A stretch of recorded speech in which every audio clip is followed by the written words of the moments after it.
Sunday school, we're taking the Bible classes. No pastor or preacher goes into the terms and explains what these mean. These are talking about physical events. We've been under mind control for so long, we don't even know what we're reading when we're reading it. Here we have a statement that people are willingly ignorant. The book of Peter is saying that people are willingly ignorant as to the events of the past. In John 21, I saw a new heaven and a new earth, for the first heaven and the first earth were passed away, and there was no more sea. Yes, that's right. Sea where it should be is no more. Sea that was over here, it's gone. Sea that's up in the sky, a whole planet of it, Tiamat, it's no more.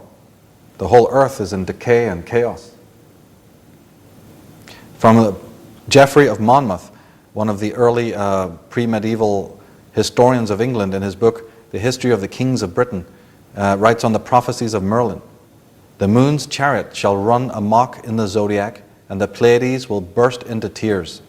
None of these will return to their duty expected of it. Ariadne will shut its door and be hidden within the enclosing cloud banks. In the twinkling of an eye, the seas will rise up, and the arena of the winds shall be opened once again. The winds shall do battle together with a blast of ill omen, making their din reverberate from one constellation to another.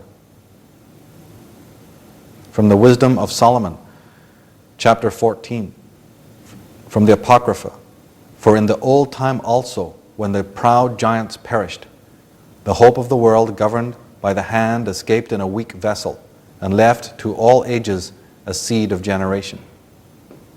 So the books that were purposely left out of the Bible, the Apocrypha, in this book they're saying there were survivors and they escaped in a weak vessel. That means some sort of vessel that was impaired, not working correctly, but they were able to escape. Now we spoke earlier about the unforeseen variable, the idea that we're still inherited this problem of evil, and the problem of conflict, the problem of the alien versus the human DNA in us from 11,000 years ago or more. And we've inherited because the pole shift prevented conclusion. But what we also must understand, and one of the reasons for the great delay, is that after you have had a pole shift of this kind of magnitude, it's unforeseen by the perpetrator, it's unforeseen by the oppressor, it's unforeseen by the oppressed. Both contingents were not ready for this. They had no idea that the earth would respond this way. Like H.G. Wells talks about in his Time Machine, that man's violence awoken the earth. Earth's violence followed the human violence. Well, this is the same situation we find in the ancient days. And the earth is in upheaval, the 5 great continents have sank beneath the waves. What goes with it? What goes with it is all the spaceships, all the crystalline computers, all the technology, all the hardware, all the rockets and weaponry that both sides have. It's all destroyed. So we have the predicament of moving mankind forward. The Atlanteans decide that they have no choice now but to move mankind forward in history, to manipulate history, to move us forward to the point where we can rebuild the technology that they have lost in ancient times.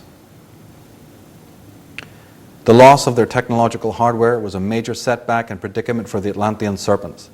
They decided to manipulate the flow of history and the destiny of their Adamic progeny, pushing us ever forward to the point where the super technological hardware that was destroyed in the War of the Gods could be reproduced.